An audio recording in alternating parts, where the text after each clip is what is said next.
molecules from your proteins. Okay?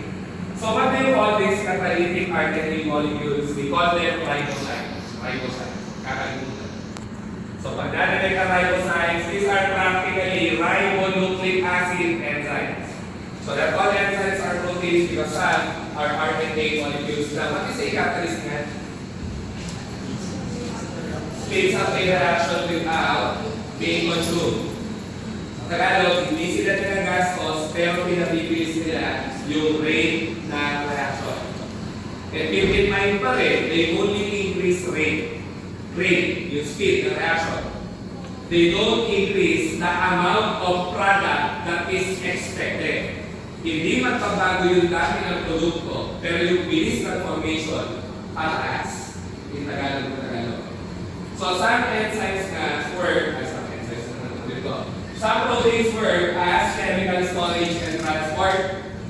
So, the most common protein associated with storage would be albumin. The most common protein associated with transport would be hemoglobin and ion channel pumps. Okay? So, what do you know about albumin? Anong narinig na natin sa albumin?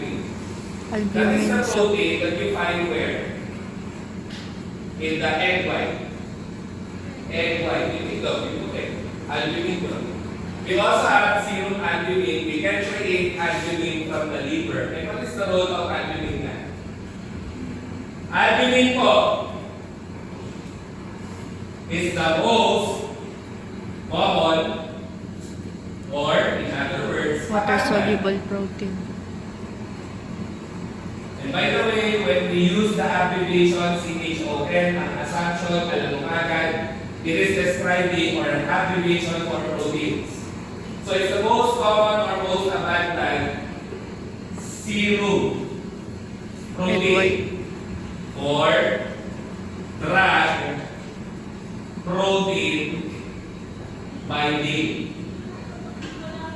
So what is drug protein binding? What is drug protein binding? Ano? Have you heard of drug protein binding? And again, the protein being described here is albumin. Palitit talaga So what is the role of albumin in terms of drug distribution? Let's say you take a medication that is dosed at 500 milligrams. For example, so the patient is to take drug A at dose level 500 milligrams. The thing is, drugs tend to bind receptors. Okay? And most of your receptors nga are proteins. Most of the receptors you see outside the cell, inside the cell are made up of proteins. And it is ultimately necessary for drugs to bind a target receptor in order for it to cause unexpected response or for it to cause unexpected pharmacological effect. Ang sinabi lang ni Sir, ang gamot, may kailangan kita ng receptor, mag-cause ng epekto. Kadalasan ng receptor ay protina. Ngayon, what's the problem with receptors? They usually come in nanogram, picogram concentrations, which are very, very low. Konti lang yan. So, the problem now is your drug is dosed at a high level in such a way na not all of your receptors can accommodate the drug dose. And therefore, you need a temporary storage. And that's where your albumin comes into play. Albumin serves as a temporary storage for not only drugs, also chemicals, or whatsoever foreign substance. Ligands. So, si albumin is a temporary storage. So, if you take drug A, dose at 500 milligrams, and the receptors can only somehow accommodate, let's say, 100 milligrams. 400 milligrams of drug A is bound to albumin muna. Okay? So, that's the role of albumin. Excuse me. It is a temporary binding site, ulitin ko, temporary binding site for drugs. drugs. Isa pa, pangatlo, temporary binding site for drugs. Pang-apat, temporary site for binding drugs. Kasi gano'n siya kahalaga. Temporary lang. And, it's not your drug target. Therefore, if your drug is bound to albumin nga, it's not active. It's not active. Kasi your drug, for it to become active, it must bind a target receptor. So if it's bound to albumin, what effect? Okay, now, why is there a need for a large part of your drug to be bound to albumin first? First, the dose is simply not at a good level when compared to the receptor. Masyado mataas yung dose, masyado body receptor, that's one factor. Now, why is there a need for your drug to be temporarily stored? Kasi if your drug is not stored, what happens? It goes to the liver, it gets deactivated, it gets eliminated, and it's wasted. Sayang yan. Kaya kailangan mo ngayon ng temporary storage. Masasayang yung gamot eh. Walang albumin, ang ending, ang gamot, lalabas ka agad ng sistema without reaching the target site. Kaya kailangan mo si albumin. Kaya for the fifth time, albumin is the major protein or drug protein binding. Temporary storage. And whenever your drug is bound to albumin, there's no effect. And you can think of albumin as a protein that regulates or controls the amount of drug that reaches the target sites. Okay? Ulit, albumin regulates the amount of drug that reaches the receptors. Para siyang enforcer. Sa Tagalog na Tagalog. Nagko-control siya ng amount ng gamot na pupunta sa target site. So, kung ang kaya ng receptors ay 100 milligrams, okay. 100 milligrams go to receptors, 400 milligrams stay at albumin. Now, once the first fraction of 100 milligrams is finished in exerting its effect, albumin can release another fraction of 100 milligrams, okay, of your drug for it to cause an effect. So, ganun na ganun. Pag tapos ka ang trabaho, yung unang portion, si albumin magpapakawala ng bagong portion. Para lang, tumabik ulit sa receptor na rin. So for as long as your drug is bound to albumin, it has no effect. But if your drug has been displaced from albumin, then your drug will have an effect. Okay? More on that in other sources or topics or subjects. Okay? So what are ion channel pumps? Tapos na tayo dyan. Actually, ion channels, sometimes they come as pumps. So what's the difference nga? Ion channels, we discussed this under module 1 nga. Usually, you see inward sodium, inward calcium channels. Usually, you also see outward potassium channels and inward chloride.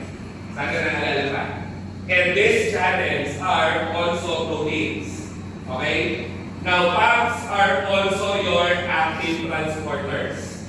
So again, what are active transport? What is active transport nga? It's a transport mechanic wherein, the movement is from what? Uphill. Low concentration region to high concentration region. That's why you need active transporters, which are also proteins. So, what can you recall sana whenever your sodium or calcium moves into the cell becomes positive, the cell becomes stimulated or excited. Diba? Once potassium moves out of the cell loses positives. And once chloride enters the cell becomes inhibited. And what phenomenon is this? Again, depolarization, excitation, this is hyperpolarization, inhibition. Kakalimutan. So as you can see, topic 2 pala, you have a lot of code for proteins. Proteins can be drug targets to cause an effect. Proteins can be storage form or can store drugs to allow the right amount of drugs to reach the target site. Proteins are also responsible for excitatory effects of the cell, inhibitory effects of the cell. Diba? And proteins also can facilitate transport of difficultly transported molecules. Remember, active transport is difficult to carry out. But with the help of your proteins, with the help of your energy or ATP, it is made possible na.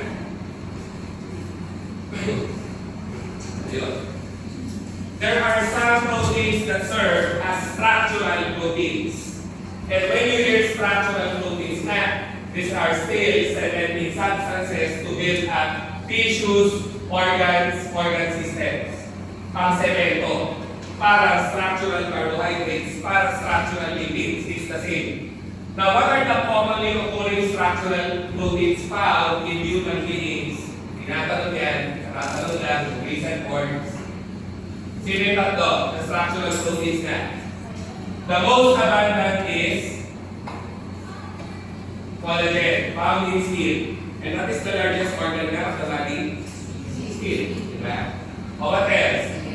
Keratin. Where do you find keratin? Hair, nails, horny tissues of the skin. Ano yung horny tissues of the skin nga? Sabi sa animation? Horny. May horny ba doon? May horny. Horny na masungay ha, hindi yung horny na muna yung isip. Ano? Literal. And that is the stratus corneum of the epidermis, right? Nagkagli. Horny, masungay. It's rich in keratin. And keratin is the surface.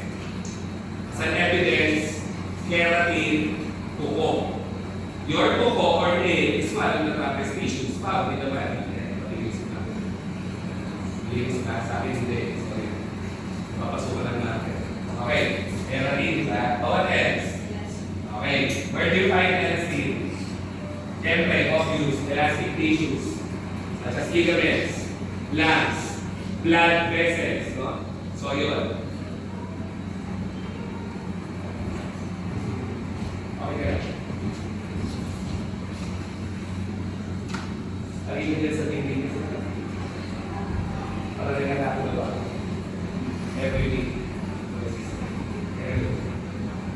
Knowledge and care. So, what else? You have proteins for performing mechanical work.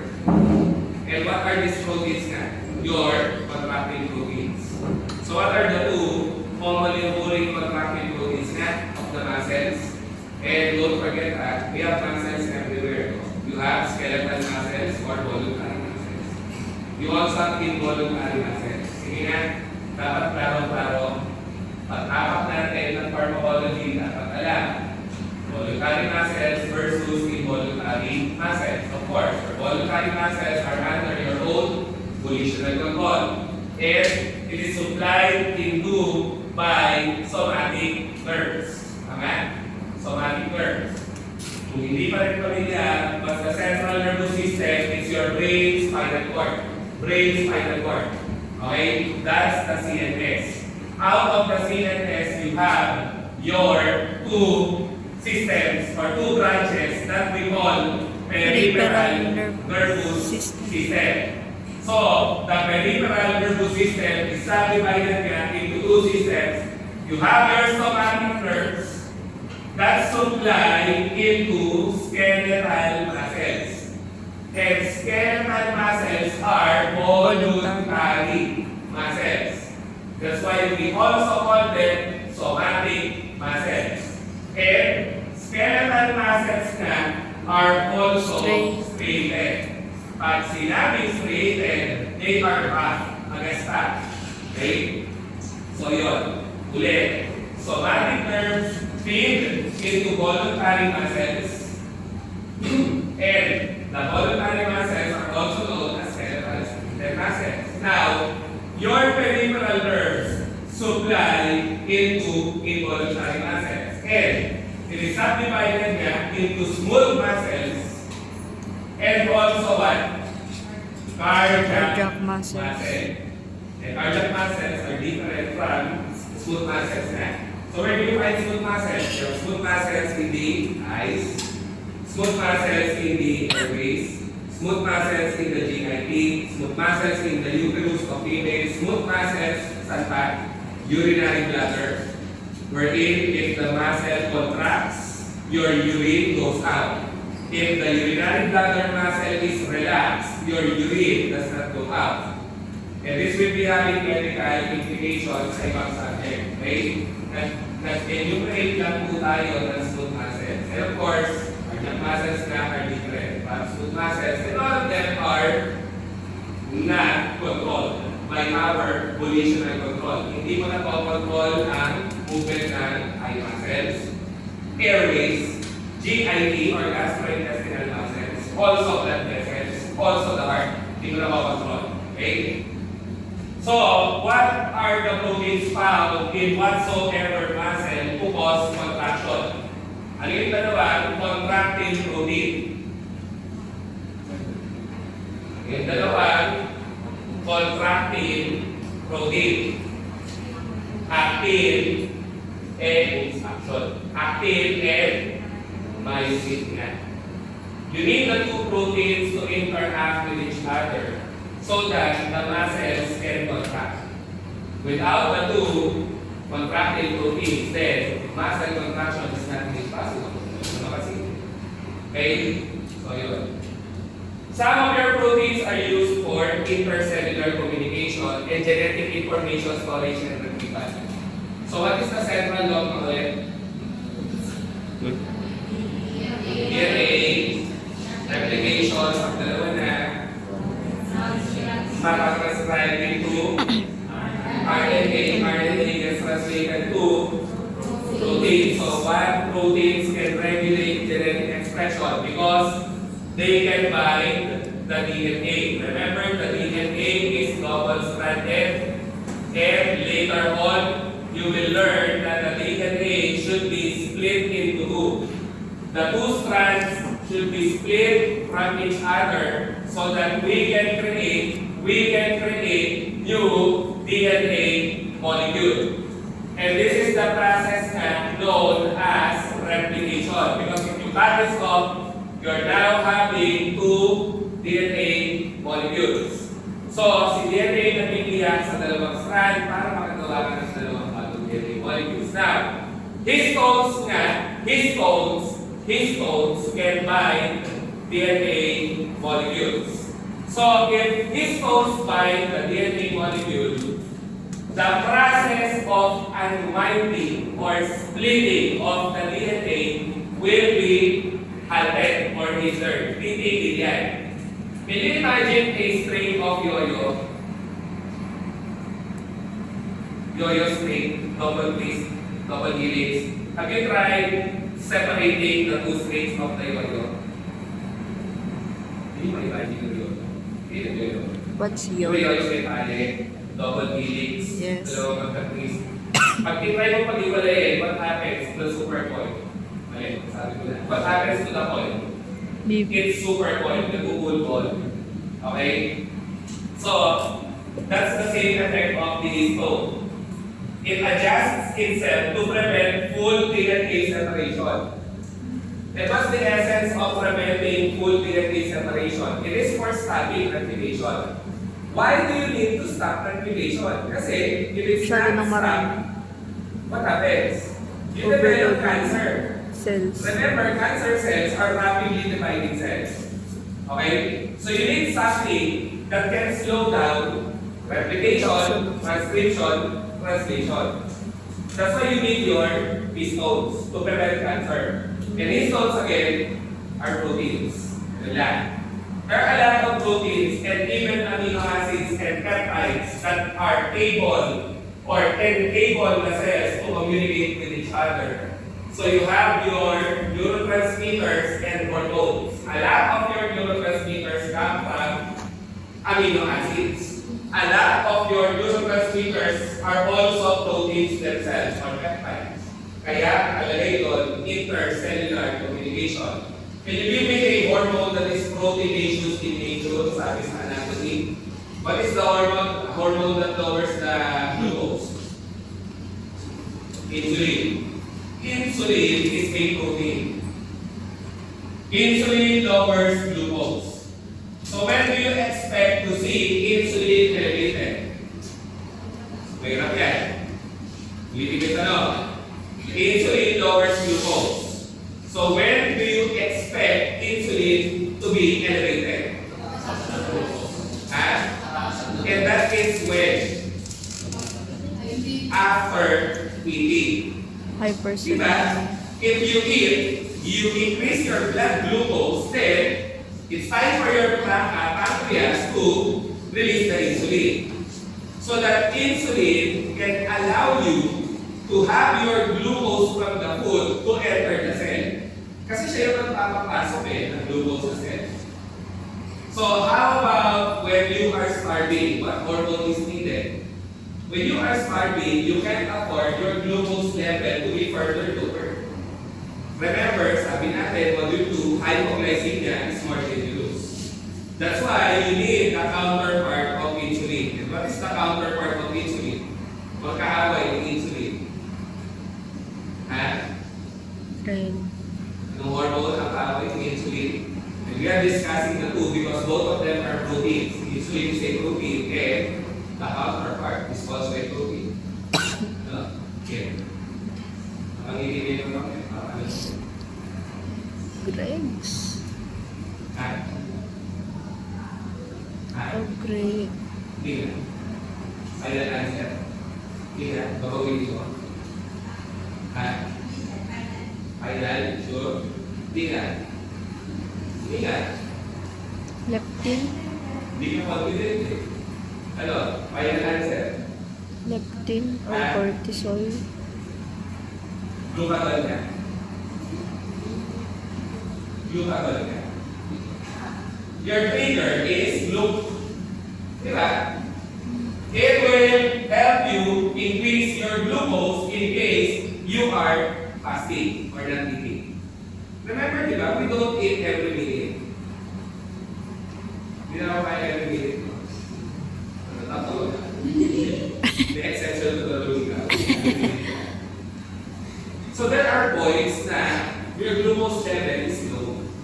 And it's very crucial for your brain. What I'm trying to say is, if you have a severely lower glucose, again, your brain suffers. Your involuntary center loses glucose, your respiratory center in the brain loses glucose. That's why you need glucagon. So that you can mobilize all of your stored glucose so that it can enter cells that requires glucose. Or it can enter cells that has high requirement for glucose. And what are the cells or organs that usually have high requirements for glucose? One is the brain, second is the heart. Yan ang mga kailangan ng glucose. Siyempre. And where do we get the stored glucose at? Glycogen. Siyempre. Stored form of glucose na. Kasi ikot-ikot lang. Nakalayo eh. It looks long, but it's actually short because it's all connected. Okay? So insulin is a protein, glucagon is also a protein. Now, you also have hormone neurotransmitters. Okay? But let's focus on neurotransmitters na lang. A lot of your neurotransmitters are actually produced from amino acids. Can you name some? Sinabi ni Sir, ang neurotransmitters ay manggagaling kadalasan sa amino acid. Are you familiar with the amino acid tyrosine? Are you familiar with the amino acid tryptophan? Yes. Oh, tyrosine gives rise to your catecholamines. What are catecholamines na? Norepinephrine. Otherwise known as what na? Noradrenaline. Siyempre, you should know it by heart. What else? Tyrosine also gives rise to, of course, epinephrine or adrenaline. Na hindi ko na simulan. Epinephrine and norepinephrine are related to each other. And another would be dopamine. What do you know about norepinephrine nga? It's a stimulatory neurotransmitter. It allows you to stay awake, to process ideas, to create thoughts, etc. To study, to retain memory. Stimulatory. Norepinephrine. How about dopamine?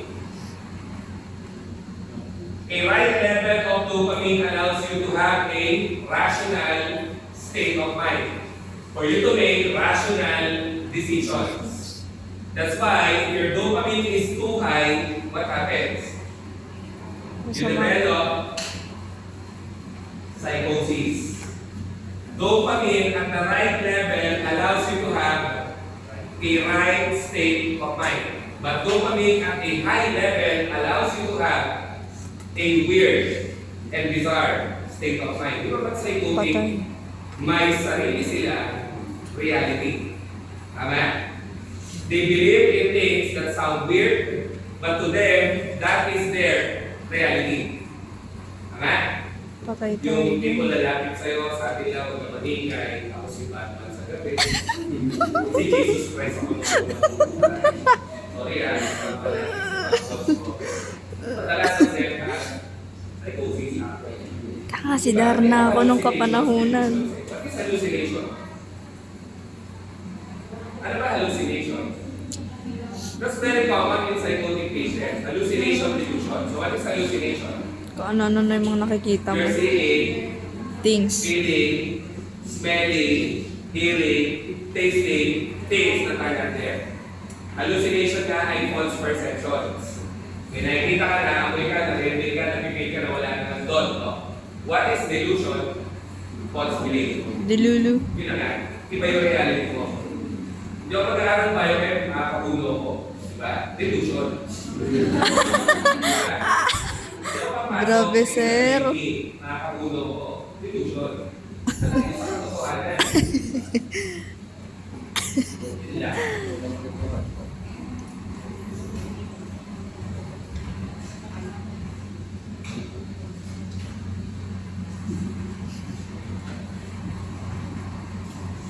Okay, you also have peptide transmitters. Are you familiar with the endogenous opioid peptide transmitters? What do you mean by endogenous? Naturally occurring opioid peptide.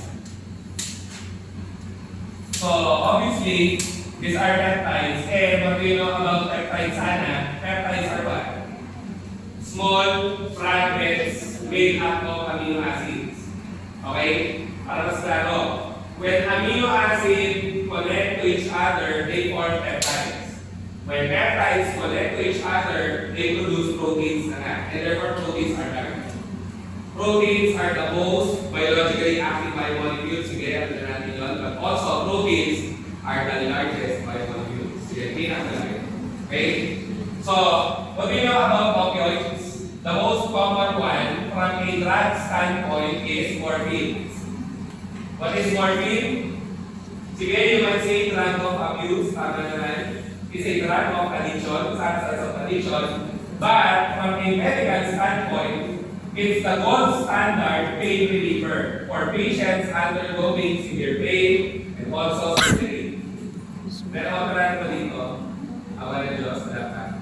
Yung mga napapagigil, ako marami na. Di ba? Sino dito nagkaanak na? Nababati? Oo. Ano? Cesarean o normal? Normal. Binigyan ka morphine? Hindi. Not-unique. Hindi ko na matandaan. Depende din siguro. Basta yun. Laban ng face na ito. Anyways. Morphine